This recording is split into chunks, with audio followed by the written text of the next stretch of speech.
In the heart of prestigious rural Dural sits this gem of a home. Built on a solid foundation of double brick exteriors upstairs and down, this home sits on over 1/4 acre of land. Now, to tell you exactly where we are, if you haven't worked that out already, we've got Redfield College just a couple of 100 metres down the road. Dural Public School is just a few hundred metres in the other direction. And just down the road to Pacific Hills Christian College, round corner, and the Dural Shopping Centre.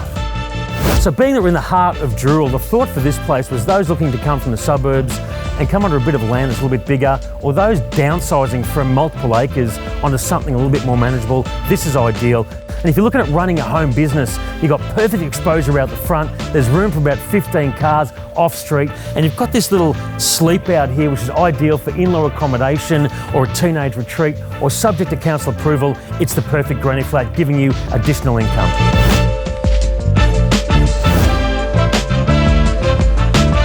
Now, what Dural lifestyle would be complete without your own swimming pool and outdoor entertaining? Of course, that's all here. This property goes to auction on the 9th of November. We're looking forward to seeing you here. That means by it on the 9th, you can be in here for Christmas, enjoying all of this with your friends and family. My name's Paul Moriarty. I'm Andrew Drain. We're from Harcourt Sills Living. Bring your imagination. We'll see you at the open home on Saturday.